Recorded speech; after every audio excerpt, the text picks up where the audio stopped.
This is Dennis Raimondi with the Coffee League, found at thecoffeeleague.com, uh, bringing you information on everything related to coffee, from the farm to the cup and everything in between.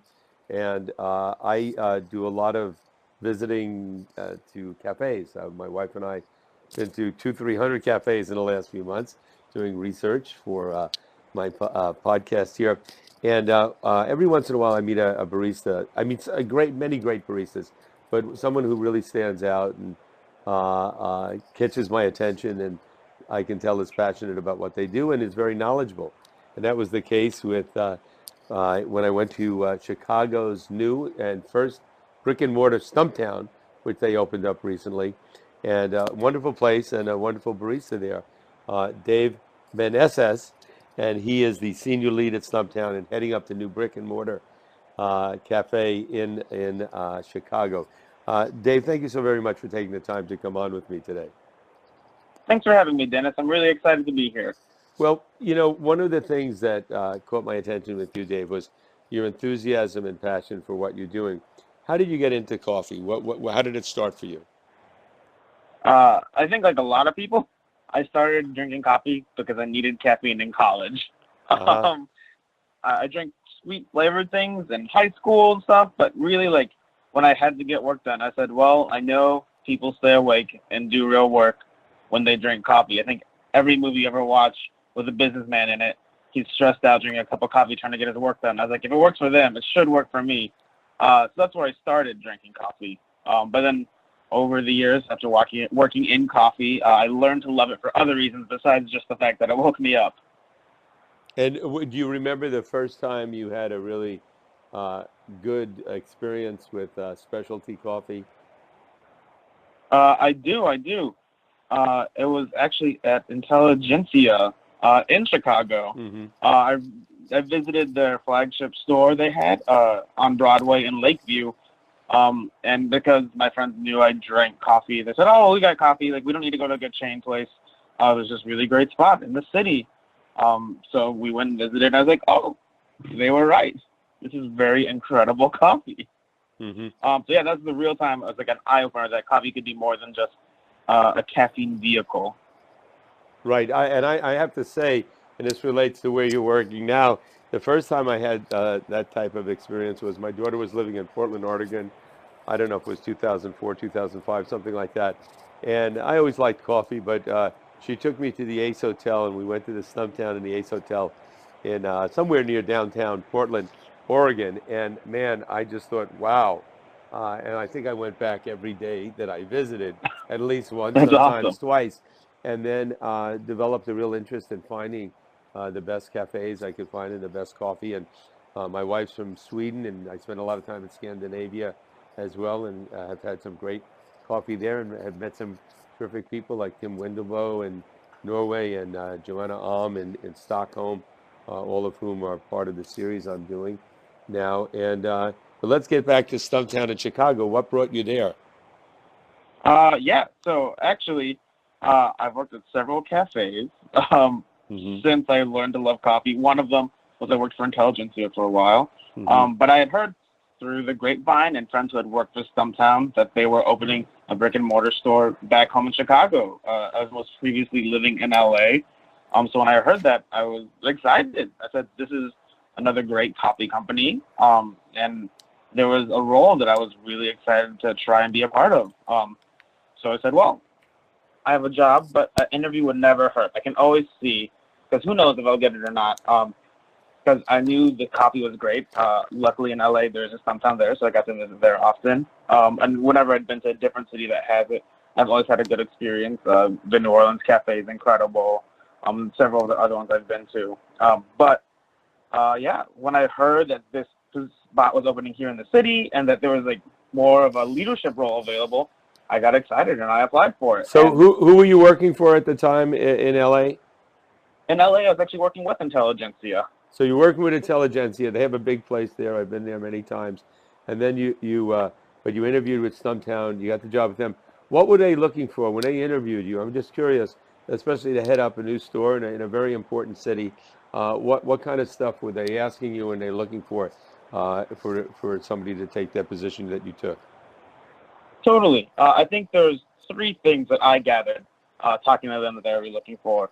The first one was someone who was familiar with the coffee culture in Chicago, someone who kind of had existing relationships. And like I said, I'd been lucky enough. I'm from Chicago. I'd been working in coffee in Chicago previously, so I had not left that far before then. So I was still familiar with the geography and kind of had I had a swivel and knew what was going on in the city. Second was they were looking for someone with some sort of management experience. I've had several management type roles and worked in assistant manager capacities, and I've had other jobs where I had management. So though I'm not hired to be the store manager, I still have those responsibilities. So they were looking for someone with that. And third, this is the part I was most excited about, was someone who would be really education and QC focused. My college degree is in education. I've worked in middle schools before. So really the education component was what excited me the most, getting to go and teach people about coffee professionally. Lucky. Where and how do you teach coffee? Totally.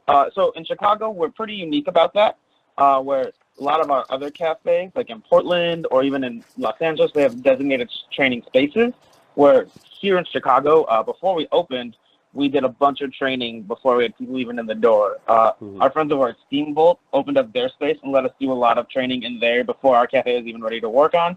But before our cafe opened up, we had several weeks of training even in our cafe space, just getting familiar with it and learning how a cafe runs. But now that we're open, I do a lot of on-the-job training. So sometimes that looks like just running cuppings during the day, constantly doing QC things throughout the shifts, and a lot of training with my baristas while we're working. So if someone specifically says, hey, I see this aspect of our job is struggling, let's say it's milk or something, it's really easy for me to hop on bar with them, and I can really do, I'll do the espresso and I'll work with them, and they can just practice steaming milk. So it might be during service, people not even realize we're training, but every time a customer orders a drink, we can really make three in that time because we have the time to practice. I think when I was there that time, there was somebody you were training, and you pointed that out to me. He was very good, and I didn't know he was a trainee, but you mentioned that. Now, when you hire somebody to be a barista, are you looking for somebody that has had experience elsewhere? Are you looking for somebody that comes in cold? What is it that you're looking for when you make a decision to hire somebody? Totally. Experience is really nice, but the thing we're most looking for is the personality. Can I work with this person? Because no matter where you go, even if you've done a job before, there's going to be nuances and new things about it. So someone who's going to be flexible and open-minded and friendly. I can teach someone how to make coffee. I can't teach someone how to be a nice person with a limited time during the week I have them. So really, we're hiring the personality, and the coffee skills will come. We're really lucky that we did get several really experienced baristas to come work in our cafe before we opened, because then they kind of helped us with the momentum, and we got to lean on them in our early days. But it's really the personalities of the people that have made our cafe really great, people who want to be here, who are excited to learn, who are excited to do things, and then they also have great service all at the same time. So personality aspect. How many baristas work out of your cafe? We have 10 baristas, 8 full-time people and 2 part-time people. Great. And one other thing I wanted to ask you was, and this is something that I've been exploring from city to city in the U.S. and Europe and even in other areas of the world. How does the coffee culture differ, say, let's say from Los Angeles to Chicago, 2 places where you've had a lot of experience? Totally. I think there's a couple things, but I think one of the things that makes the biggest difference, it's just the ordering habits are super funny and how they're so specific and different. Where in Los Angeles, I think almost every drink I ever steamed was with non-dairy milk. We're in Chicago. We are very much in the Midwest, and Wisconsin is our neighbor, so people still enjoy dairy. So little things like that where geography can play a difference into it, where our dairy is really incredible and we can get such good dairy. And even things like in Chicago, when we look at our numbers, the things that we're doing well are different than what other stores are doing well. Even though Chicago is not as big as Los Angeles, and when people think of fine dining and stuff, or even Hollywood and those people, they think of LA, but Chicago's got a great food culture. We have so many wonderful restaurants. We have so many 3 Michelin star places and just really incredible award-winning bars where when they come into our cafe, there's lots of people who are ordering single origins and brew to order drinks, which is really great because when you look at some other cafes in different cities, even LA, different cafes are struggling with those things because it's just teaching people to or educating them about what coffee can be outside of just, like I said, a caffeine delivery system. But yeah, Chicago's great. But There's now a lot of smart people here who know a lot about food. let me ask you this, Dave, and that is, do you know what percentage of cups of espresso you serve in relation to everything served today? Is it 10% people ask for espresso, 5%, 20%? Oh, sure. So there's like straight espresso. Yeah, and how that differs than LA? Definitely. I would say probably about 10% of the people in Chicago ordering just straight espresso, which is pretty great when it's people who come in and just say, I want an espresso. We're in a unique situation too because we are in a hotel where we have lots of international guests. So like our clientele is going to be a little bit different than the general Chicago population too. But I know working in LA, there's a lot of espresso fans out there too. So I think the playing field is a little more even than it was. But like I said, specifically working out of Ace Hotel, we have a few. Our clients are a little different than just like regular off the street Chicago people. Right. I should also mention for those that haven't visited your cafe yet, and you should when you're in Chicago. What's the address where you are now? 311 North Morgan Street. 311 North Morgan Street, and I'll post that up. But one of the things, you're in the Ace Hotel, and Ace Hotels are always kind of hip, younger crowd. You know, I'm older, I'm not hip, so but I like being around hip places. And the other thing is, you're right across the street for the headquarters of Google in Chicago, and I think there was probably that wasn't a coincidence that you're located there. So I have to think it's a very creative, interesting place in terms of who comes in and the types of people that you serve. And has that been interesting for you? Do you get a lot of folks from Google coming over? I'd say we definitely have a lot of business people. And I thought you were hip when you came in, if that says anything. There you go. You're very kind. No problem. It's true. But I think the West Loop, where we're located at, is a pretty unique part of Chicago, too. None of the buildings that we work out of now, and even the Google building across the street, were here 2 years ago. So it's a really up-and-coming neighborhood. Used to be a lot of warehouses and like a lot of butchers. And now you see places like the Ace Hotel, you have Prairie School in regards to Egypt, just a great restaurant across the street. And you can see lots of people investing in this neighborhood. So it's almost equal parts business people that are our customers, but also industry people who are on their way to work at night that want a good cup of coffee. So it's really cool just because I'm getting to meet people at all these different restaurants and bars in the area, as well as these Google businessmen across the street and people who work in the hotel and stay in the hotel. So it's a really cool cross-section of the city because it's just changing so much and so fast. Yeah, one of the things about a barista that I'm realizing, researching coffee and coffee culture and every aspect of coffee, is there's a lot that goes on that people don't see. But the barista is sort of the interface with the rest of the world. And because there's roasters who you may never see, farmers, people sourcing it. Every angle in terms of just like any industry. And what do you think the responsibilities of a barista are, and what is it that you most enjoy about being a barista? Cool. The two things I enjoy the most are educating people about coffee, which I'm lucky that I get paid to do that professionally. But then also I get to be a tour guide for the city I grew up in. I love this city. So when people ask me, where should I go? What should I do? I could name off 50 different places, and 20 of them are walking distance away. Right. I genuinely enjoy that aspect. It's just the human interaction, but then also it's just depending on their level of engagement they want. Do they just want to say, what do I think tastes good today? Or tell me about the coffee. What's the story behind it? Who are you serving? What's the farm like? What's this producer doing? So it's really just exciting in that way. I guess I make the coffee accessible. When you go to a bar, lots of the time you're ordering a finished product. If you're ordering like a beer, it comes bottled, it comes canned, or comes keg. You pour it, you serve it. Where with coffee, we're getting an unfinished product. So we still have the responsibility to present that coffee in a way that's respectful to the roasters who do the really hard work to make it taste great for us, and then the producers and farmers who grew this beautiful product. There's lots of places along the way where we can mess up, but if we're doing great, we're showing a great product, we're educating about it, and we're showing them the rest of the city that we're in. Right, and one barista said to me that it's important to educate and be able to talk to people about coffee if they're interested. And he said, even if 95% of the people that come in are in a hurry, they just want their coffee and they want to leave, they don't want to talk. But if it's that 5%, 10% that really want to spend time asking questions and learning a little bit about coffee, understanding it more deeply, then the barista should be available and knowledgeable to be able to do that. Would you agree with that? Yes, that is almost an expectation for us at Stumptown. It's part of our training program. Being able to serve coffee is just one part of it. But anyone can learn mechanical motions. It's learning the theory behind it, but also the story of the coffee. Who produced this? Who grew it? And it just gives you an attachment to it in a way that you don't have otherwise.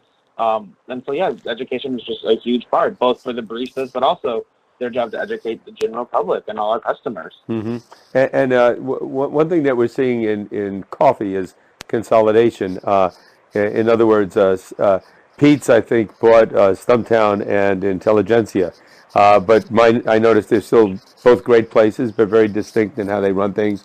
I think Nestle's just bought Blue Bottle in California. They now have 50 locations.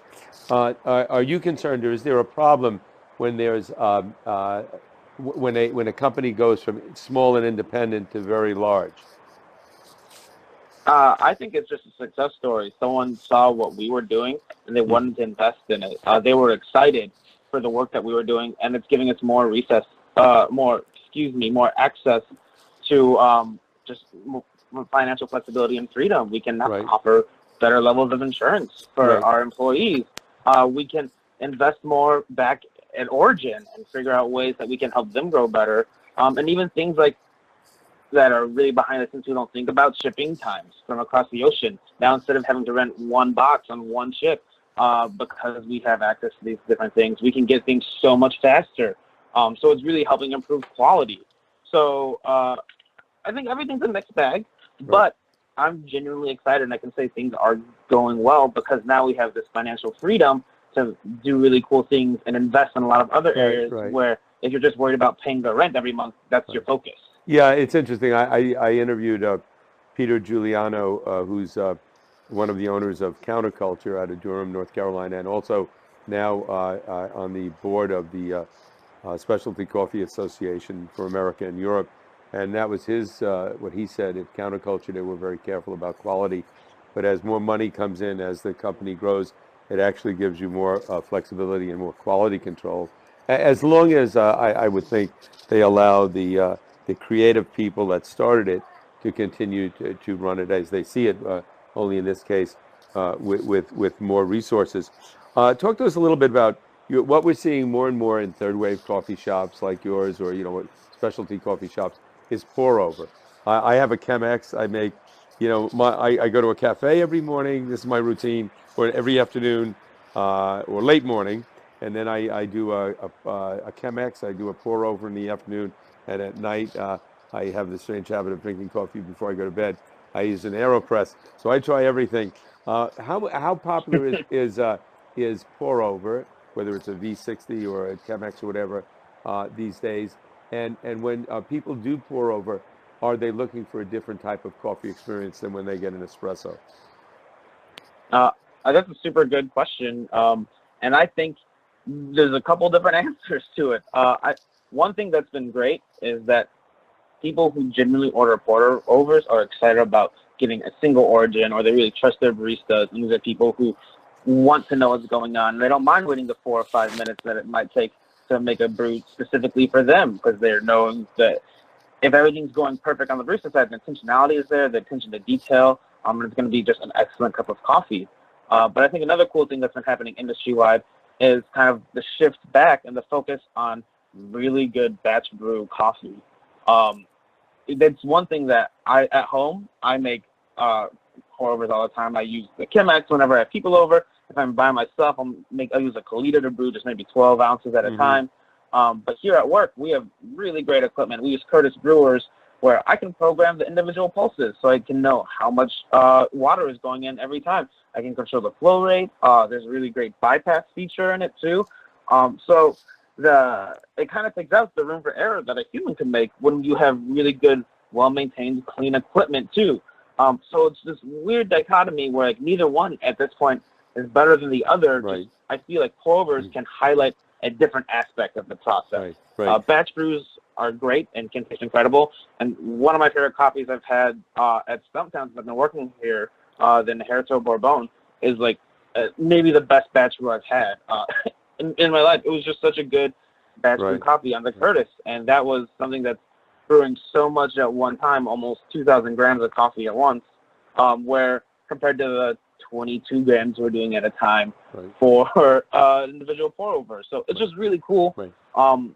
But I would say, yeah, people who do order pour overs typically are excited about what's going in the cup. And it's level engagement with their barista, where depending on how the cafe is set up, you can generally talk to the barista while they're working and ask them questions and engage about it. Let me ask you something along those lines, Dave.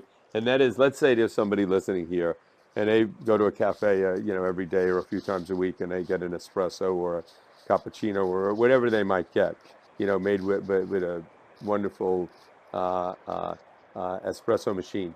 But they're noticing that people are drinking pour-overs, and they're looking at it, and they hear people say, because this was my experience before I experienced it and learned more about it, and they hear people talking about getting single origin, but they don't really understand single origin blend, lighter roast, darker roast. And I think when people get pour-over, they're often looking for a single origin and a lighter roast.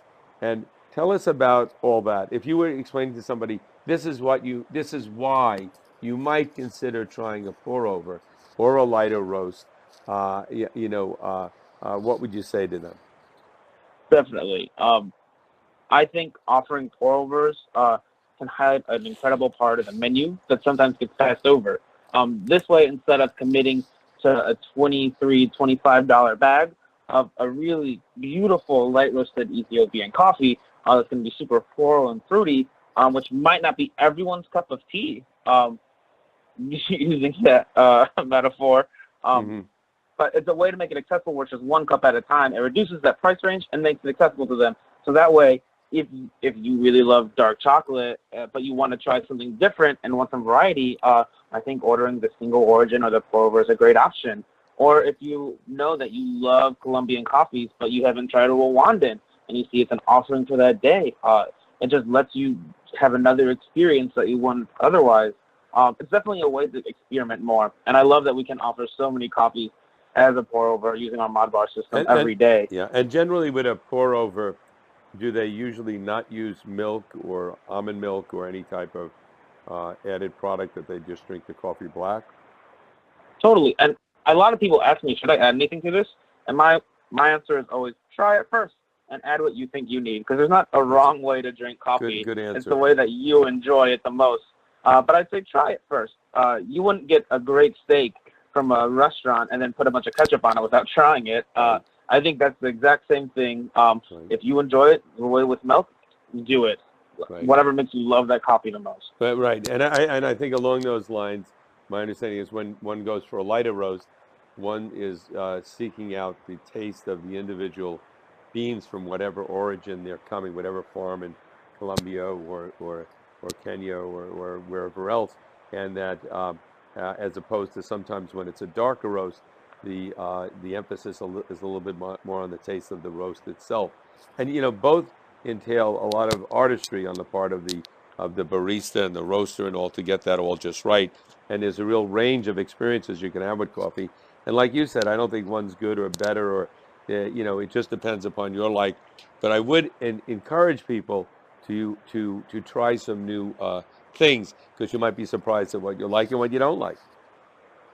I 100% agree. That's what I always say. Great. Try this out. Before you add anything, just take a taste, and then you can add what you need. Great. So now in Stumptown in Chicago, any plans for the future? Might they be opening up new locations? I had a feeling that the place you're running right now is doing very well. Or does Stumptown want to limit the number of brick and mortar you have? I think the thing that I think our plan right now is just really invest in the Chicago community in a lot of different ways. I know we have several events that we've been a part of in the past, even here in Chicago, even though we have a wholesale side, or excuse me, a retail side here in the city. But now that we do have a brick and mortar and we have boots on the ground every day, it just gives us more access to a lot of things. One of our baristas here works for a nonprofit coffee community here in Chicago. And so now that he represents Stumptown and gets to participate in that, that's a thing that Stumptown didn't have before we existed. Uppers and Downers is a really great coffee and beer event that happens almost every year in Chicago. It's put on by Good Beer Hunting and Stephen Morrissey, and Stumptown's been there the last 2 years. But now we have like a Chicago presence there. It's not a thing that they go taste once in Chicago. It's like, oh, this is great. Maybe they'll order a bag online. Now they can take that experience where they tasted it at that event and bring it to our retail store, and then the bags are accessible and there, and they don't have to try to guess. Maybe that's a chance for them to order that pour over and try a coffee they wanted to try that we didn't have at this event. So I think that's really what Stumptown's plan is. Let's just invest in the community and just be a part of Chicago now that we're brand new here. And where are your beans? The beans that you sell there, where and that you make, that you brew there, where are they roasted? Yeah, so we work with the New York Roastery. So we are in the eastern region for Stumptown. Very good. I was just in a cafe. I think it's the only cafe in Iowa that's an independent cafe in Iowa City, above Prairie Lights Bookstore, and they're, I think, the only distributor of Stumptown coffee in the state of Iowa. And I would assume that if Stumptown does that with another store, they have certain quality requirements that they require of whoever it is that's selling their coffee. Definitely. Our wholesale accounts, we work with them to do QA and QC, and we have a really great team that goes out and will help train and answers questions and lots of stuff. I think a really cool experience I've had, even since being here in Chicago, is that there are a few Stumptown accounts here where a really great place like Backlot Coffee, they're up in Evanston. Their owner was able to come down and stop by our cafe, and we can just chit chat and compare what we're doing, what they're doing. And it's just a really great area where we can grow together. So I think that's just a cool example of like having people in the Midwest, having a retail space that people can physically go visit and say, hey, this is Stumptown. This is the way we present our beans. This is how we highlight them. These are what we think is the best way to present them. But also being able to grow and learn from each other is a really cool thing. Right. Well, Dave, thank you so much. And I recommend people, when they're in Chicago, take a trip over to the new Stumptown. It's the only actual brick and mortar, facility for Stumptown in Chicago. It opened up in late 2017, and it was a wonderful place. It's in the Ace Hotel. That's all. You just have to tell the Uber driver or whoever taking you there, take me to the Ace Hotel. I think it's the only one in Chicago and not far from downtown. So wonderful place. And really, Dave, enjoyed meeting you there, and asked for Dave. And the whole staff actually was very friendly, and I had a great experience there. And it's one of the things. It's one of the reasons why I don't only drink coffee at home. Also, they have great equipment and great baristas that make great coffee in a lot of places. But I love going in and experiencing cafes and speaking to baristas and experiencing the different cultures that exist in different coffee cafes throughout the United States, throughout the world. It's a great network, and it's a great place, I think, for people to come together. So thanks a lot, Dave, for taking the time to come on today. Thank you so much for having me, Dennis. It's been a pleasure.